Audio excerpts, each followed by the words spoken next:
नमस्कार, जी न्यूज पर आपके साथ मैं अदिति त्यागी। जी हाँ, देश के नायक नशे में नहीं हो सकते। तो आज सुबह दो बातें मेरे जहन में आई।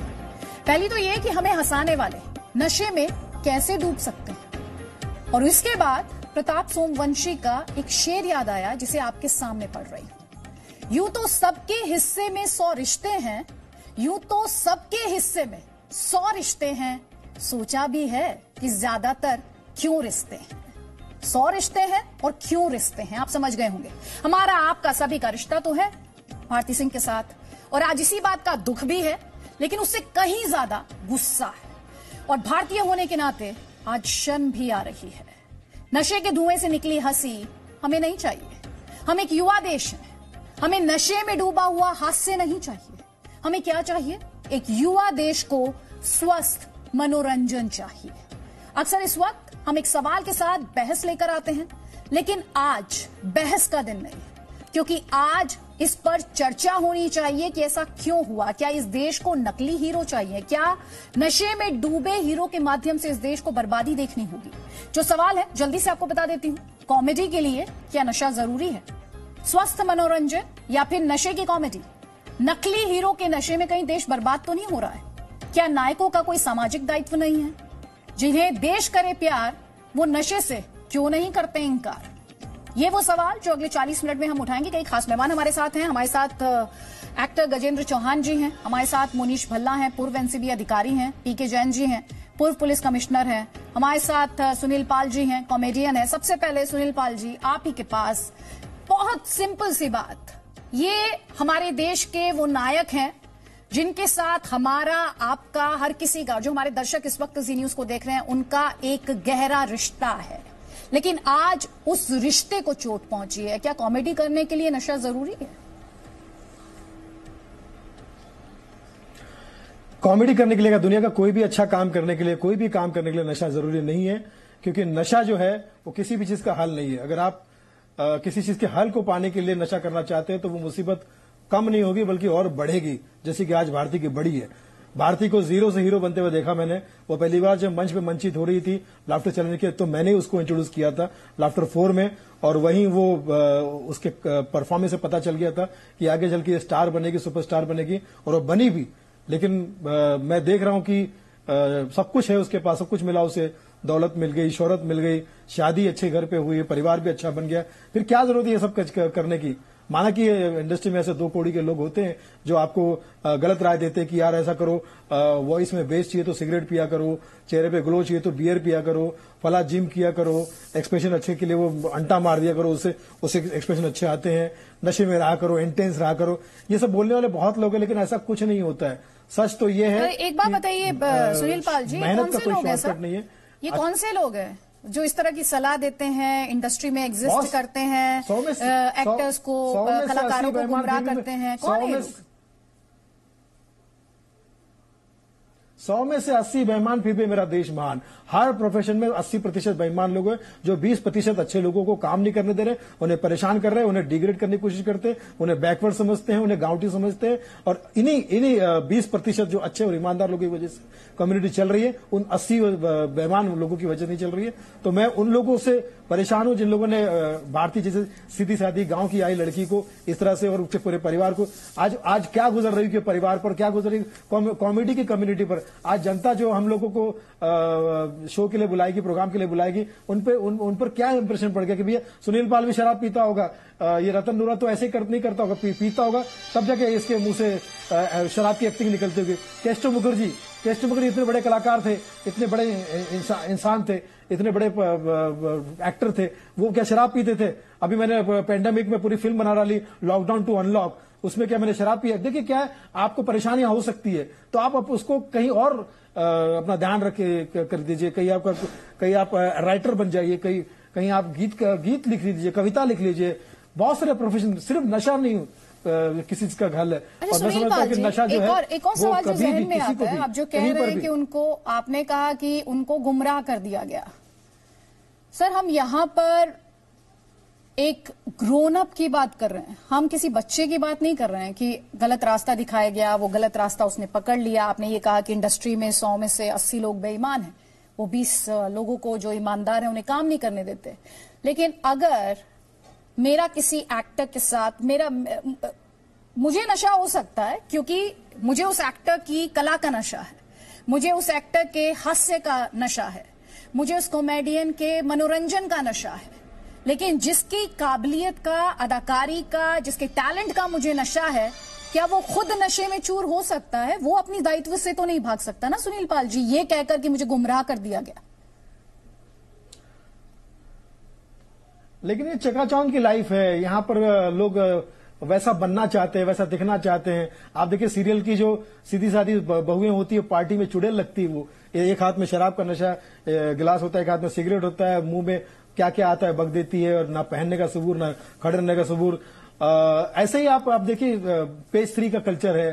तो ये कूल दिखने की कला, जो सो कॉल्ड बनने की कला जो है, ये इन लोगों को मार देती है, भारतीय जैसे लोगों को, या जो ऐसे लोगों को जो बेचारे छोटे जगह से आते हैं, उनको लगता है कि यार बड़ा स्टार मतलब ऐसे ही रहना, मतलब ऐसे। और इससे पहले कि समझ आए, इससे पहले कि उनको पता चले, बर्बादी उनका दामन घेर लेती है। जो आज भारती के साथ में हुआ है, उसके साथ में जो कुछ भी हुआ है, मैं बहुत दुखी हूं, बहुत ही ज्यादा दुखी, क्योंकि मुझे मेरे बहन जैसी, मुझे पर्सनली बहुत लॉस हो रहा है, फील हो रहा है। लेकिन करूं क्या?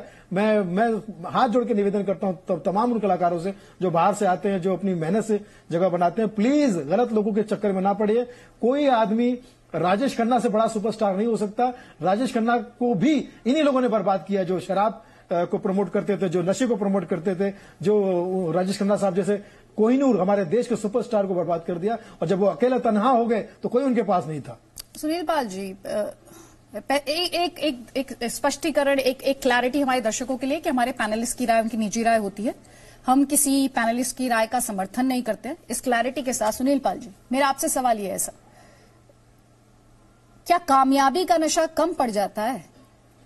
तो क्या जनता के प्यार का नशा नहीं, मैंने कहा कम रह जाता है? देखिए, जब मैं तो खुद ही कह रहा हूं, मैं आज 15-20 साल से इस लाइन में काम करता हूं। आप मुझे जितना भी जानते होंगे, मेरे जीवन में कितने उतार चढ़ाव आए। तो उतार चढ़ाव के लिए हमने उतार और चढ़ाव, यही ऑप्शन नहीं बचता है। हमने 15-20 साल में मैंने कभी शराब को नहीं छुआ, कभी सिगरेट को नहीं छुआ, कभी नॉनवेज को नहीं छुआ। जॉनी लीवर साहब, द ग्रेट जॉनी लीवर साहब 40-45 साल इस लाइन में है, उन्होंने कोई किसी चीज को नहीं छुआ। लता मंगेशकर जी पर सारी जिंदगी में उन्होंने इतिहास रचा, वो स्टार नहीं, वो आसमान है अपने आप में। अमिताभ बच्चन, तो ये क्या शराब या नशे की वजह से? इनको सिर्फ एक ही चीज का नशा था, काम का नशा, भक्ति का नशा। अपने काम को ये सब कुछ मानते थे, इस वजह से इनको दूसरी चीजों का नशा की जरूरत नहीं पड़ती थी। तो यही जितने ऐसे जो बरगलाने वाले लोग हैं और जो बेचारे इनके चक्कर में जो आ जाते हैं, उनको मैं यही निवेदन करता हूं कि भाई आइडल अच्छे लोगों को बनाइए। लता मंगेशकर को आइडल बनाइए, आप बच्चन साहब को आइडल बनाइए, आप सचिन तेंदुलकर को आइडल बनाइए, ऐसे लोगों को आइडल, जॉनी लीवर साहब को आइडल बनाइए। और मेरे आइडल तो जो मैं खुशकिस्मत हूं कि जॉनी लीवर साहब मेरे आइडल है। बहुत अच्छी बात आप कह रहे हैं। ये जिन आइडल्स का आपने जिक्र किया वो आइडल्स तो हैं ही, और मुझे लगता है जब हम भारती के बारे में बात कर रहे हैं, आपने थोड़ी देर पहले 80 बेईमानों का जिक्र किया, शायद भारती के सामने भी ये आइडल्स थे, ये आदर्श थे, चाहे वो लता दी हो, चाहे वो अमिताभ बच्चन हो, या फिर कोई भी ऐसा व्यक्ति जिसने बहुत मॉरली अपराइट लाइफ जी है, जिसने अपने जो सामाजिक दायित्व हैं उनका सही तरीके से निर्वाह किया है। और वो आज हमें इस सवाल पर भी लेकर आता है कि ये देश, युवा देश, इसे नशे में डूबा हुआ हास्य चाहिए या फिर इसे स्वस्थ मनोरंजन चाहिए, और इसके लिए काम कौन कर रहा है? ये भी अपने आप में सवाल है सर।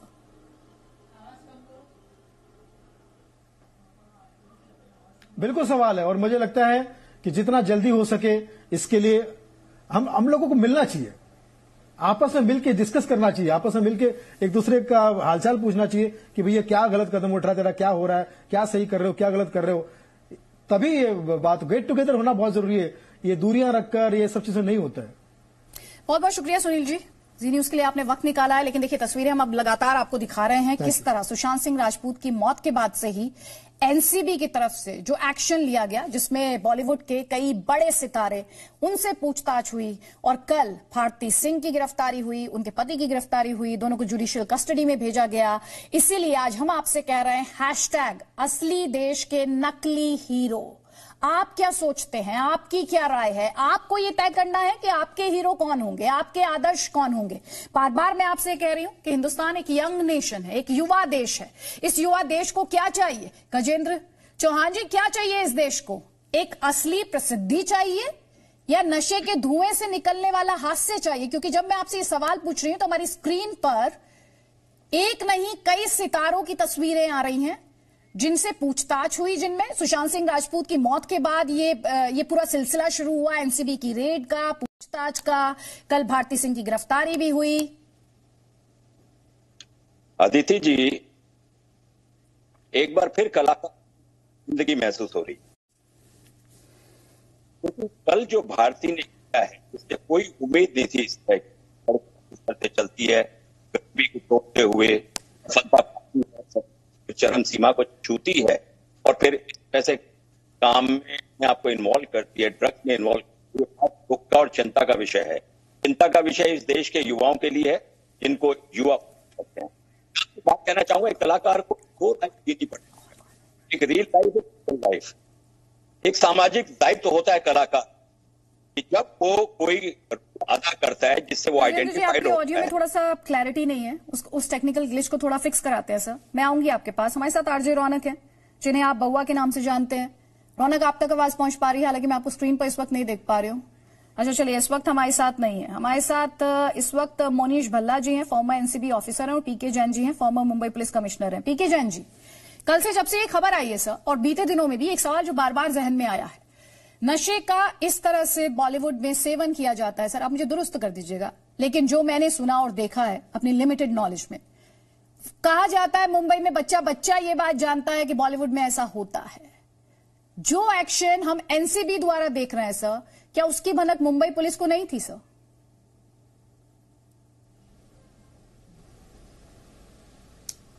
देखिए, इससे पहले मुंबई पुलिस ने भी काफी सारी कार्रवाई करी है। बहुत सारे एक्टर एक्ट्रेसेस हैं जिनके ऊपर कार्रवाई हो चुकी है। फरदीन खान का केस है, संजय दत्त का केस है, और कुछ एक्टर्स हैं जिनके खिलाफ में कार्रवाई मुंबई पुलिस ने की है। देखिए, ये इशू है स्ट्रीट लेवल पेडलिंग से लेके उनके सप्लायर्स और उनके बड़े जो हैंडलर्स हैं, बड़े जो माफियाज हैं, उनको डील करने का।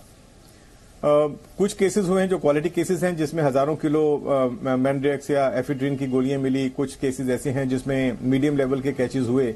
तो ये कार्रवाई जो है, ये चूहे बिल्ली का खेल है, होती रहती है। ड्रग के धंधे में प्रॉफिट इतना ज्यादा है कि बहुत सारे ऑपरेटर्स इसमें ऑपरेट करते हैं, वो स्ट्रीट लेवल से लेके तो बड़े माफिया तक।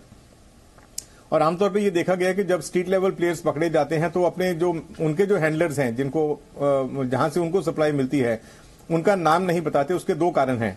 एक तो उनमें से काफी सारे लोग खुद कंज्यूमर्स होते हैं, तो उनको पता है कि उनकी सप्लाई बंद हो जाएगी। दूसरा, वायलेंस की एक पॉसिबिलिटी रहती है। तो बहुत सारे जो स्ट्रीट लेवल प्लेयर्स हैं वो बताते नहीं कि वो उनको ड्रग्स कहां से मिलते हैं। यही इस केस में, अभी एनसीबी के केस में भी हो रहा है, क्योंकि अभी तक वो सिर्फ कंज्यूमर तक पहुंच रहे हैं। जो पेडलर है, पेडलर से लेकर कंज्यूमर तक।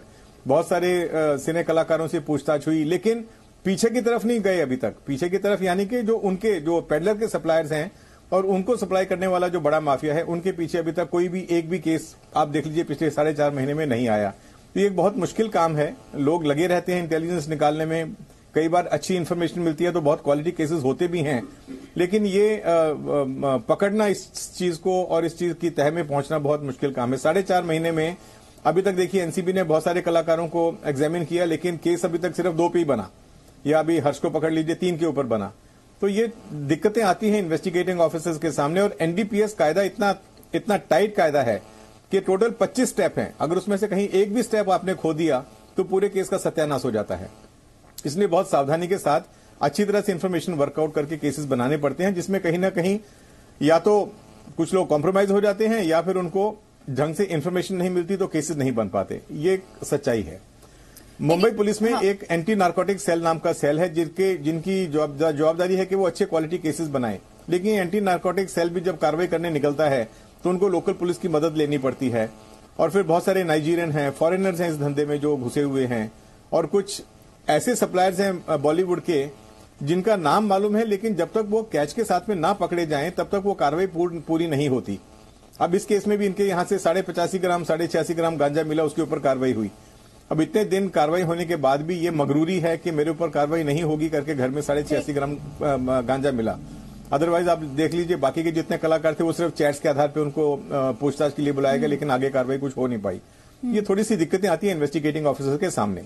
लेकिन सर, जब हम एक ऐसी बड़ी इंडस्ट्री की बात करते हैं, मतलब मैं इसे एंटरटेनमेंट इंडस्ट्री कहूंगी, और मोनीश भल्ला जी हमारे साथ है। मोनीश जी, यहां पर हम जो देख रहे हैं इन्वेस्टिगेशन में जो सामने आ रहा है, जो बड़े सितारों से पूछताछ, क्योंकि अभी एक बार फिर से वो तस्वीरें लेकर आई है कि सुशांत सिंह राजपूत की मौत के बाद किस तरह एनसीबी की एंट्री होती है और उसके बाद इन्वेस्टिगेशन का एक लंबा सिलसिला चलता है। और हम जिन लोगों की बात कर रहे हैं उनमें से ज्यादातर लोग ऐसे हैं जिन्हें पब्लिक पसंद करती है, जिनका पब्लिक के साथ एक डायरेक्ट कनेक्ट है। तो इस समय हमारे दर्शक स्क्रीन पर देख ही रहे हैं, रिया चक्रवर्ती एनसीबी द्वारा गिरफ्तार भी की गई थी, फिलहाल जमानत पर हैं। दीपिका पादुकोण, श्रद्धा कपूर, सारा अली खान, इनसे पूछताछ भी हुई थी। अर्जुन रामपाल, इनके घर पर भी गई थी एनसीबी की टीम। इसके अलावा भारती सिंह, इनके घर पर 86.5 ग्राम गांजा मिलने की बात भी आ रही है और साथ ही इकबालिया बयान की भी बात सामने आ रही है। तो जो दर्शक इस वक्त इस बड़ी खबर को हमारी स्क्रीन पर देख रहे हैं, हम उनसे कहना चाहते हैं हम कोई मीडिया ट्रायल नहीं चला रहे हैं, लेकिन यहां पर मोनीश जी दो बातें, एक 86.5 ग्राम गांजा बरामद किया जाना, एनडीपीएस एक्ट उस पर साफ तौर पर क्या कहता है अब हम सब जानते हैं। दूसरा, इकबालिया बयान की बात जो सामने आ रही है, तो चर्चा तो होगी सर इस पर। जी देखिए, अभी जैन साहब ने बहुत अच्छी तरह से समअप किया है अपनी तरफ से। मैं कुछ चीजों में रोशनी डालना चाहूंगा, कुछ ऐड करना चाहूंगा, क्योंकि मैं स्पेशली इस एजेंसी में मैंने काम किया बहुत साल, और जिस तरह से पेडलर से, कंज्यूमर से, पेडलर से लेके मेन सप्लायर या स्मगलर्स तक की जो चेन है, उस चेन को खुलने में टाइम लगता है। ये इस चीज को हमको सबको पहले पता होना चाहिए। ऐसा नहीं कि 4.5 महीने में क्यों कोई बड़ा नहीं पकड़ा गया। With all due respect to Jain साहब खुद जानते हैं कि ये सब चीजों को टाइम लगता है, और ऐसा नहीं है कि कोई कॉम्प्रोमाइज होता है। मैं उस चीज से मैं बिल्कुल एग्री नहीं करता। मेरी नॉलेज में या मेरी अभी तक की लाइफ में मैंने नार्कोटिक्स के एनसीबी ऑफिसर्स को कॉम्प्रोमाइज करते नहीं देखा कभी भी।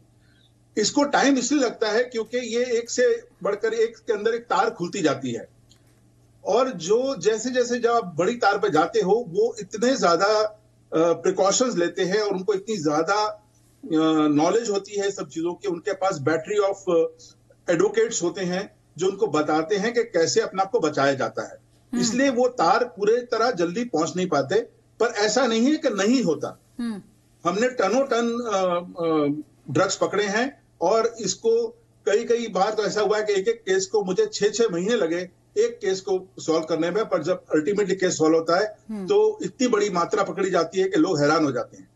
पर इसको टाइम लगता है। ये this is not one night job, one thing. Secondly, जहां तक ये केसेस का सवाल है, हम सब जानते हैं कि स्मॉल क्वांटिटीज हैं और आज नहीं तो कल इनको बेल हो जाएगी, और बाद में ये नहीं, बट ये शुरुआत है। देखिए, कहीं ना कहीं तो आपको शुरू करना था, और ये जो गंदगी फैली हुई है, ये जैसा आपने बोला कि ये पब्लिक इनको पसंद करती है, तो इनका दायित्व बढ़ जाता है।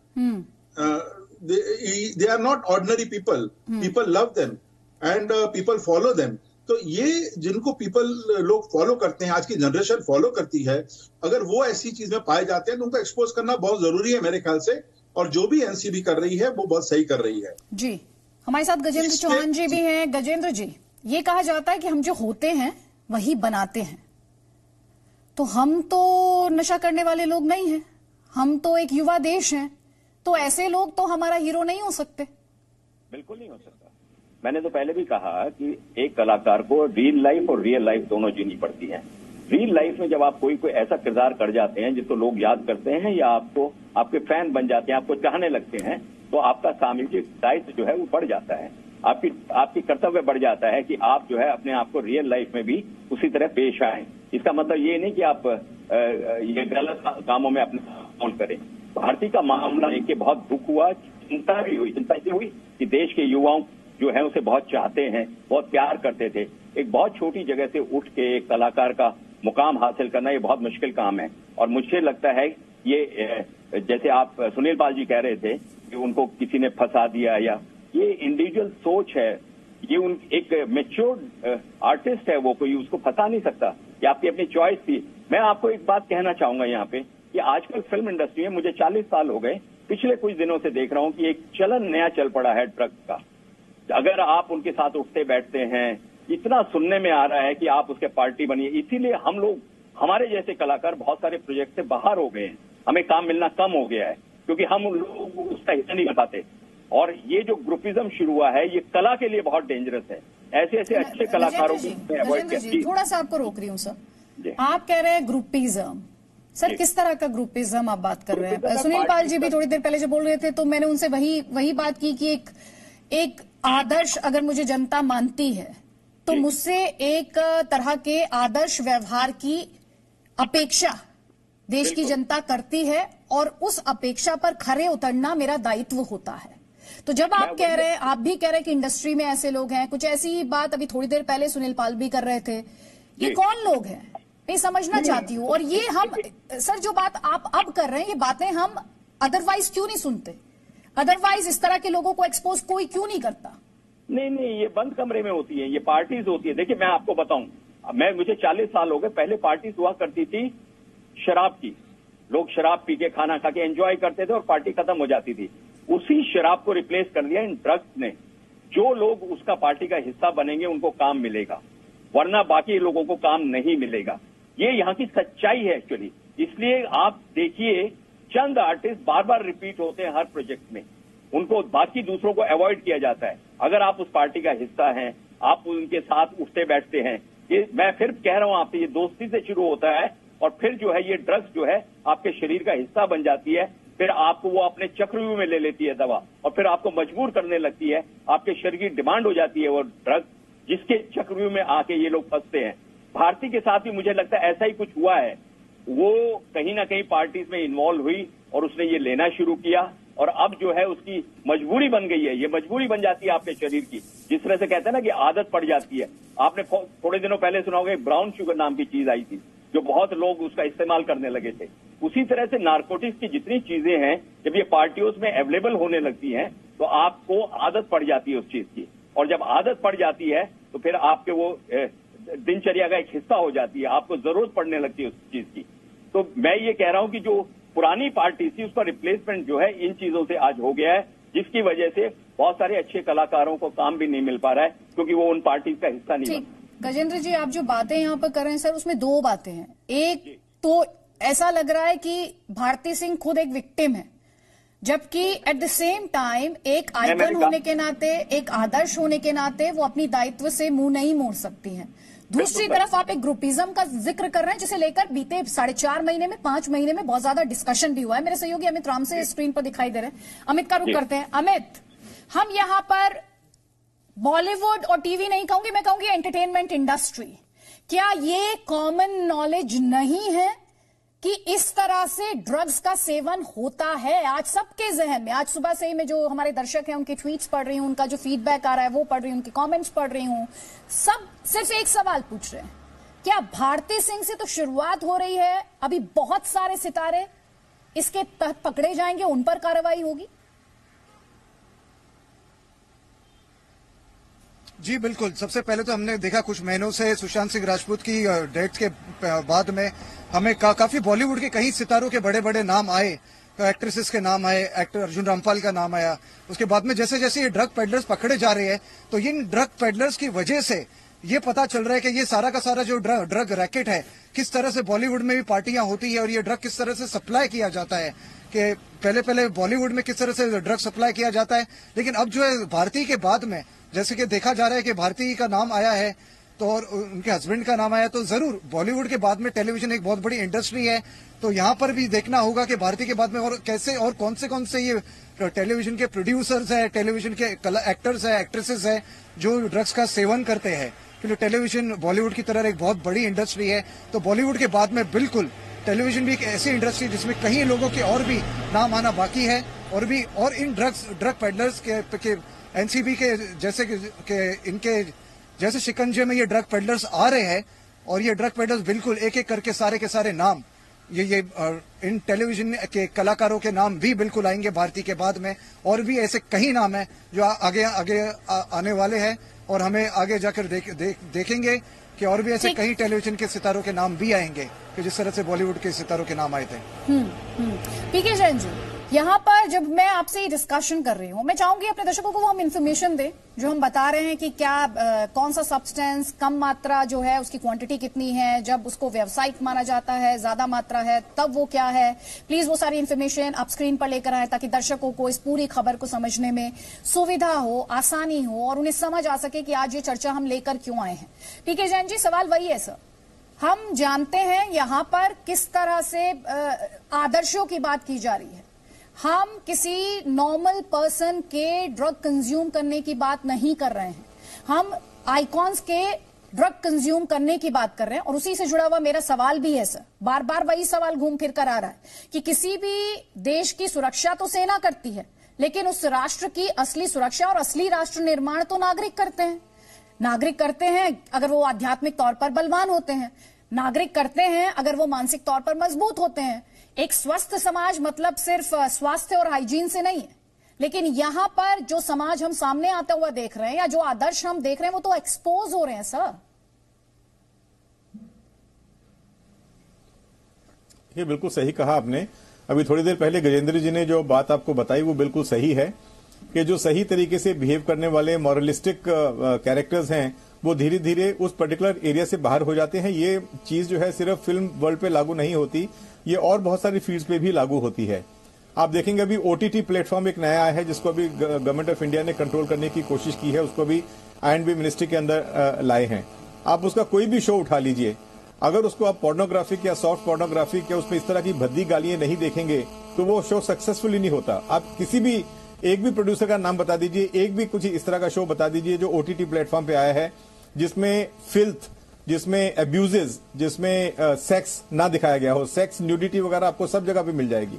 तो ये जो बेसिक जो आपके नैतिक मूल्य हैं उनका ह्रास होता जा रहा है और यही चीज आपको उसी का रिफ्लेक्शन जो है वो बॉलीवुड में मिलता है। अब चाहे वो अब शायद लोगों की डिमांड है ये उस तरह का कंटेंट प्रोड्यूस किया जा रहा है। दर्शक हमारे देख रहे होंगे और कॉमेडी में भी एक चीज देखी जा रही है। थोड़ी देर पहले मैं और जो मेरे साथी हैं न्यूज रूम में हम यही चर्चा कर रहे थे, क्या कॉमेडी आज की तारीख में फूहड़पना बन गई है?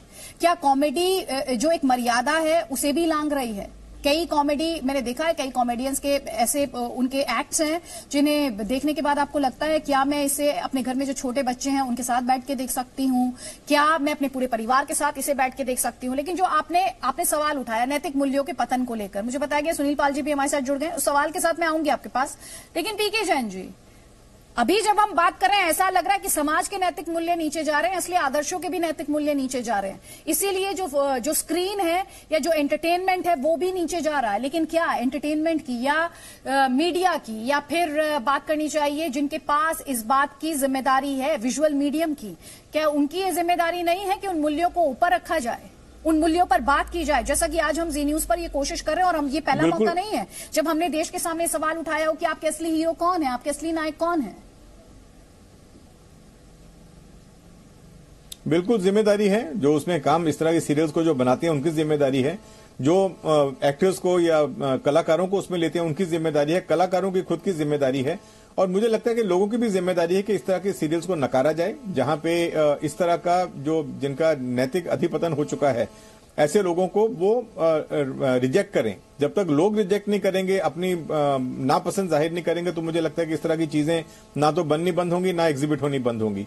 ये मतलब एक आपने बिल्कुल सही बोला भी थोड़ी देर पहले कि आप फैमिली के साथ में बैठ के बहुत सारे प्रोग्राम नहीं देख पाते।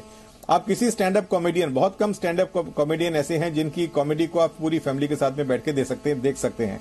कई बार शर्म आती है आपको, आप उठ के कार्यक्रम के बीच में या तो चेंज कर देते हैं चैनल या उठ के चले जाते हैं। तो मुझे लगता है कि ये जिम्मेदारी जो है सिर्फ कलाकारों के ऊपर नहीं है, ये उनका जो प्रोड्यूस करते हैं, उनका जो कंटेंट प्रोड्यूस करते हैं या जो पिक्चरें प्रोड्यूस करते हैं, टीवी के लिए कंटेंट प्रोड्यूस करते हैं, उन सबकी जिम्मेदारी है कि कहीं ना कहीं मॉरल वैल्यूज को संभाल के रखा जाए। आप एक अभिव्यक्ति की आजादी के नाम पे बिल्कुल खुली छूट नहीं दे सकते कि नग्नता को, सेक्स को, इन चीजों को उभारा जाए स्टेज के ऊपर। ठीक, सुनील पाल जी जल्दी से एक कमेंट आपका, उसके बाद गजेंद्र जी वापस आपको फ्लो दे रही हूं मैं। वल्गर कॉमेडी जो है वो जो करता है ना, वो मेरी नजर में ना गजेंद्र भैया वो आतंकवादी है, क्योंकि आतंकवादी जो है वो समाज में गंदगी करता है, समाज में बुराई लाता है, समाज खराब करता है। और इन सारे यूट्यूबर्स को, इन सारे ऐसे लोगों को जो गंदगी से भरा कंटेंट लाते हैं, चाहे वो चाहे वो ओटीटी प्लेटफॉर्म, मैंने उसका नाम ही ओटट्टी प्लेटफॉर्म रख दिया है। इतनी ज्यादा गंदगी हो गई। एक सेकंड सुनील पाल जी प्लीज, मेरी आपसे एक रिक्वेस्ट है सर, हम एक पारिवारिक चैनल है, हम भाषा की मर्यादा और भाषा में संयम की बात करते हैं सर, तो हमारी कोशिश ये रहती है कि भाषा मर्यादित रहे और संयमित रहे सर। जी जी जी हाँ, तो मैंने इन लोगों को आतंकवादी घोषित कर दिया जो समाज के बुराई के काम आते हैं और समाज में बुराई फैलाते हैं। अगर ऐसे लोग हैं तो मुझे लगता है कि कोई भी क्षेत्र पनप नहीं सकता। 100 में से 80 बेईमान फिर भी मेरा देश महान। मैं उन 20 लोगों का सम्मान करता हूँ, 20% लोगों का, जिनकी वजह से कम्युनिटी चल रही है। कॉमेडी में भी बहुत वल्गैरिटी आ गई है, लेकिन 20% लोग आज भी अच्छे हैं, जिसमें मैं अपने ग्रेट गुरु जॉनी लीवर साहब को मानता हूँ, जिन्होंने हमेशा अच्छाई रखी है और हम सबको प्रेरणा दी है। और बुरा काम, नशा करना, ये चीज करना, ये सब चीजें करना, ये किसी भी चीज का समाधान नहीं है। और मुझे बहुत दुख हो रहा है, आज ऐसा लग रहा है जैसे मैं मेरा अपना नुकसान हुआ है, मेरा पर्सनल नुकसान हुआ है, क्योंकि वो मेरी बहन की तरह है, भारती मुझे भाई मानती है, और उसके साथ जो कुछ भी हुआ एक कॉमेडियन के साथ में हुआ है, और जिसने उसको बरगलाया, जिसने उसको इस टाइप के कामों में लाया, क्योंकि शुरू से वैसे नहीं थी, वो बहुत मेहनती लड़की थी, बहुत अच्छी लड़की थी। आप एक तरीके का एक विक्टिम स्पिन इसको देने की कोशिश कर रहे हैं सर। आप ये तो कहते हैं जो फुअर्ड कॉमेडी करते हैं वो कटघरे में है, लेकिन सर इस केस में वो अपनी जिम्मेदारी से पल्ला नहीं झाड़ सकती हैं। जब आप एक सेलिब्रिटी होते हैं, जब आप एक आदर्श बन जाते हैं, जब आपको समाज का एक बड़ा हिस्सा आपके साथ रिश्ता जोड़ लेता है, रिश्ता जब आपका जुड़ जाता है, वो मनोरंजन का रिश्ता है, वो भरोसे का रिश्ता है, और वो उम्मीद करता है कि वो आदर्श जिसे वो टीवी पर देख रहा है वो रियल जिंदगी में भी होगा सर, तो जवाबदेही और रिस्पॉन्सिबिलिटी दोनों बढ़ जाती हैं। आप जो कह रहे हैं सुनील जी, उससे ऐसा लग रहा है कि भारती ने खुद कुछ नहीं किया, सब कुछ बस करा लिया गया और वो विक्टिम है इस केस में।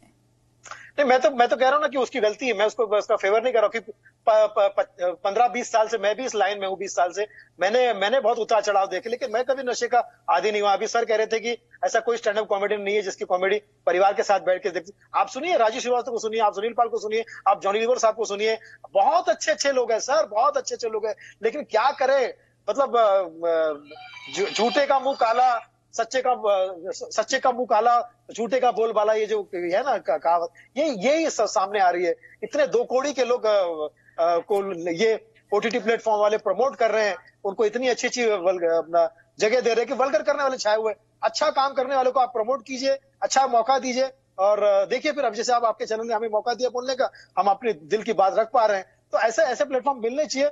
हम अच्छा काम करेंगे। जो गलत कर रहे हैं मैं कभी उनके फेवर में नहीं हूं, ना मैं किसी के गलत की पैरवी करूंगा और ना किसी, मैं सिर्फ सच बात बोलता हूं।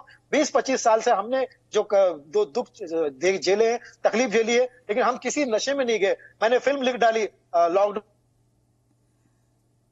संपर्क टूट गया हमारा। गजेंद्र जी, यहां पर मेरा सवाल बहुत बेसिक सवाल है, बहुत सीधा सवाल है, मुझे नहीं लगता उसमें इफ्स एंड बट्स की गुंजाइश है। मैं ये कह रही हूं, मनोरंजन में नशे का अनुपात कितना है? जब मेरे जैसा एक आम नागरिक किसी को देख रहा है, सुन रहा है, उसमें अपना टाइम लगा रहा है, उसमें अपने इमोशंस लगा रहा है, उसमें अपना ध्यान लगा रहा है, तो पता होना चाहिए कि इस मनोरंजन में नशे का अनुपात कितना है। क्योंकि मुझे नहीं लगता हिंदुस्तान में, इस युवा देश में किसी को भी नशे में डूबी गुदगुदी चाहिए। बिल्कुल सही कहा आपने। और मनोरंजन का नशा होना चाहिए, ना कि नशीली चीजों का नशा होना चाहिए। मैं जैन साहब से बहुत प्रभावित हूं। उन्होंने एक बहुत अच्छी बात कही है अदिति जी, कि नैतिकता और आदर्शों के मूल्यों के विषय में जो उन्होंने कहा है, मैं आपके चैनल के माध्यम से तमाम जांच एजेंसी से एक निवेदन करना चाहता हूं कि आप नशीली चीजों के, नशीले जो पदार्थ लेते हैं उनके विषय में जांच कर रहे हैं, लेकिन मेरा ये कहना है कि जितनी भी नशीली चीजें हैं इनमें ब्लैक मनी इन्वॉल्व, उसकी भी जांच होनी चाहिए। क्योंकि कोई भी क्रेडिट कार्ड से या चेक देके नशीली चीजें नहीं खरीदता, तो इतना पैसा आता कहां से और जाता कहां से है। तो ये जो ब्लैक मनी का इन्वॉल्वमेंट है, जैन साहब आप शायद मेरी बात से सहमत होंगे, इसमें जो ब्लैक मनी का इन्वॉल्वमेंट है तमाम जांच एजेंसी को उसकी भी जांच करनी चाहिए। और जहां तक एक कलाकार के रूप में मैं बात कहूं, एक कलाकार का सामाजिक तत्व बहुत ही भारी होता है, क्योंकि तमाम समाज को रिप्रेजेंट करता है। उसका ये दायित्व होता है कि ऐसे उदाहरण पेश ना करे समाज के सामने कि जिनसे जो है ऐसी गलत धारणाएं लोगों के मन में पैदा हो। बिल्कुल। मोनीश जी, अब मैं चाहती हूं जो सब्सटेंस से जुड़ी हुई पूरी इंफॉर्मेशन है, जो सजा का प्रावधान है, वो एक एक कर हम अपने दर्शकों को दिखाएं। और आप इस पूरे डिस्कशन में एक बात सुन रहे हैं, एक बात जो बार बार सामने आ रही है वो कह रहे हैं इंडस्ट्री में ग्रुपिज्म है, इंडस्ट्री में नशे को प्रमोट किया जाता है। हम ये भी कह रहे हैं कि ये तो कॉमन नॉलेज है। देखिए, गांजे से जुड़ी जो सजा है उसको लेकर भी हम इंफॉर्मेशन यहां पर अपने दर्शकों को दे रहे हैं कि 6 महीने का, अगर कम मात्रा में है, यहां पर मात्रा कीवर्ड है, कम की ज्यादा, तो अगर कम मात्रा में है तो 6 महीने का कठोर कारावास है, 10,000 रुपयों का जुर्माना है, और ये दोनों भी संभव है अगर मात्रा कम है। वहीं कम से ज्यादा लेकिन व्यावसायिक मात्रा से कम है तो फिर 10 साल का कठोर कारावास है और 1 लाख रुपए का जुर्माना है। अब आपको यह भी बता देते हैं, अगर व्यावसायिक मात्रा है तो फिर 10 से 20 साल का कठोर कारावास है और 1 से 2 लाख रुपयों का जुर्माना है। यहां पर हम जिस इंडस्ट्री के बारे में बात कर रहे हैं उस इंडस्ट्री को लेकर किसी के मन में कोई संदेह नहीं है, क्योंकि बार बार ये बात सामने आ रही है। अभी आप गजेंद्र जी को भी कहते हुए सुन रहे हैं, सुनील जी भी कह रहे हैं कि इस इंडस्ट्री में बहुत सारे लोग हैं जो इस तरह के कल्चर को प्रमोट करते हैं। तो जो सवाल मैं थोड़ी देर पहले पीके जैन जी से पूछ रही थी, वही सवाल मैं आपसे भी पूछ रही हूं सर। एनसीबी जो एक्शन हम अब देख रहे हैं, ये एक्शन हमने पहले क्यों नहीं देखा? देखिए, मैं पहले भी शायद आपके चैनल पे कहीं बता चुका हूं। मैं आज फिर से इस चीज को, थोड़ा सा टाइम मिले तो मैं क्लैरिफाई करता हूं इस चीज को। एनसीबी प्रीमियम एजेंसी है और उसका बेसिक वर्क है ड्रग एनफोर्समेंट, जो नार्कोटिक्स और ड्रग्स का एनफोर्समेंट करना, वर्ल्ड की प्रीमियम एजेंसी में गिनी जाती है। इनका काम है बड़े केसेस या बड़ा जो नेक्सस है उसको खोलना, ठीक है। अनफॉर्चुनेटली जो लोकल लेवल पे बीट होती है वो पुलिस की होती है, जो नीचे लेवल पे ज्यादा नेटवर्क होता है उनका। और with all due respect to Jain साहब, हम सब जानते हैं कि नीचे काम इतना अच्छा नहीं हो रहा था, और ये कहीं ना कहीं से जब ये सुशांत की डेथ हुई और वो जो व्हाट्सएप की जो चेन निकली उसमें से जो मैसेजेस निकलने शुरू हुए, ये चेन रिएक्शन हुआ। और जब ये चीजें बाहर आई तब पता लगा कि इसमें एक ड्रग एंगल बहुत बड़ा है और एक बहुत बड़ा नेक्सस पेडलर्स का और ये एंटरटेनमेंट इंडस्ट्री का लिंक है बहुत बड़ा। पब्लिक में तो बहुत जानकारी थी, आप जैसे बता रहे हैं पब्लिक में, but when it comes on the document, जब ये डॉक्यूमेंट में आता है, एविडेंस के साथ आता है, तब डेफिनेटली एजेंसीज को काम करना एजेंसी अपना काम करती है। एजेंसी अपना काम एविडेंस पे करती है, बिना एविडेंस के काम नहीं करती, बिकॉज कोर्ट में वो केस को सस्टेन करना है उनको। दूसरी बात, ये जो अभी जो आप दिख रहा है, मैंने आपको पहले ही बताया कि ये जो चेन है ये ऊपर तक जाएगी और उसको टाइम लगता है।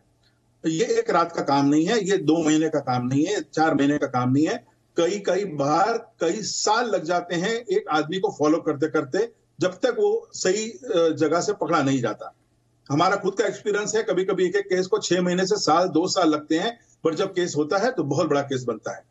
पर एक है कि तार खुलते जा रहे हैं, ये बहुत अच्छी बात है। दूसरा, ये जो आपने मात्राओं की बात बताई कि जो क्वांटिटी की बात बताई, the small quantity and the commercial quantity और इन between quantity, bigger than the small quantity और कमर्शियल से कम, ये 3 लेवल पे अलग अलग सजाओं के अलग अलग ड्रग के हिसाब से द लॉ अलग अलग सजा देता है। इंटरेस्टिंगली मैं आपको जो बताऊं कि there are more than 300 substances psychotropic including narcotics drugs जो नोटिफिकेशन में लिस्टेड है, 300 से ज्यादा जी। उनमें से कई ऐसी चीजें हैं जो 1 ग्राम या 0.1 ग्राम भी पकड़ी जाए या 0.1 ग्राम से ज्यादा पकड़ी जाए तो भी वो मोर देन स्मॉल क्वांटिटी में आ जाती है। It depends on the drug और द साइकोट्रोपिक सब्सटेंस। जिस प्रोडक्ट की अभी बात कर रहे हैं हम, जिस ड्रग की बात कर रहे हैं भारती के केस में, जिसमें 86.5 ग्राम मिला है, उसके हिसाब से वो स्मॉल क्वांटिटी, ठीक है। पर हर एक ड्रग ऐसा नहीं है। मैंने बताया जैसे 300 जितने हैं, जैन साहब को पता है इस बात का, मोर देन 300 आर लिस्टेड, और उसकी 0.01 ग्राम से लेके आप 20 किलो तक की अलग अलग डेफिनेशंस हैं। इंपॉर्टेंट इंफॉर्मेशन है गजेंद्र जी। हम तो ये कह रहे हैं कि नशे की हंसी देश को ही मंजूर नहीं है, लेकिन आपने जो बातें बताई, ग्रुपिज्म, ये कल्चर है, ये इंडस्ट्री को मंजूर है क्या? नहीं, पूरी इंडस्ट्री को मंजूर नहीं है। यहाँ लाखों लोग हैं जो बहुत ईमानदारी से अपना काम करते हैं, अपनी रोजी रोटी कमाते हैं, लेकिन ये चंद लोग हैं जिनकी वजह से ये ग्रुपिज्म का मतलब होता है एक अंश। देखिए, ग्रुपिज्म पहले से भी था, पहले टैलेंट बेस्ड होता था। आजकल क्या हो गया, इस तरह के ग्रुपिज्म शुरू हो गए हैं जहां लोग गेट टुगेदर्स करते हैं, इंडोर पार्टीज करते हैं, और उसके आधार पे जो है लोगों को अपने करीब लाते हैं और फिर उनको काम देते हैं। तो ये जो है ना, ये कला को भी नुकसान पहुंचा रहा है। हम लोग कलाकार होने से पहले पहले देश के नागरिक हैं और हमारा दायित्व है एक नागरिक होने के नाते कि हम ऐसा संदेश अपने काम के माध्यम से लोगों को दें जिससे जो है अच्छे उदाहरण सेटअप हो।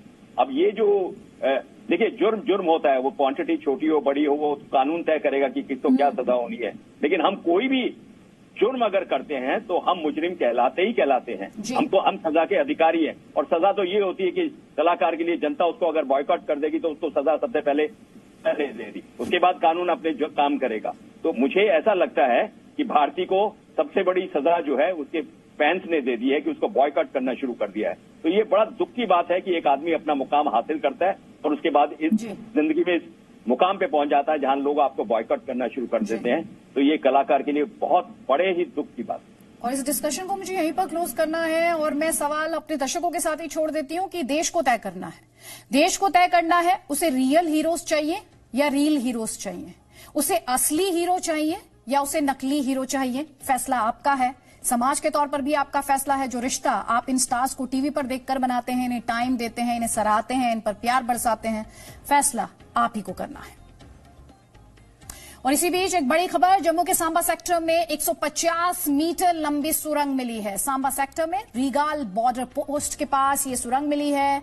नगरोटा में जैश आतंकी, आपको याद होगा, इसी सुरंग से आने का उनके शक जताया जा रहा है। नगरोटा में गुरुवार को 4 आतंकियों ने हमला किया था। बीएसएफ ने आज इस सुरंग को ढूंढा है। जम्मू कश्मीर के डीजीपी यहां पहुंचे हैं और आपको यह भी याद होगा कि नगरोटा में सुरक्षा बलों ने वक्त रहते 4 आतंकियों के हमले को नाकाम कर दिया था। सांबा सेक्टर के रिगाल बॉर्डर आउटपोस्ट के पास जो है एक टनल जो है डिटेक्ट हुई है। यहाँ पे जो है ये टनल का जो है उसका ये यहाँ पे जो अधिकारी पहुंचे हैं, यहाँ पे बीएसएफ के जो है आला अधिकारी पहुंचे हैं, डीजीपी जो है जम्मू कश्मीर पुलिस के यहाँ पे पहुंचे हैं, सेना के लोग भी यहाँ पे पहुंचे हैं।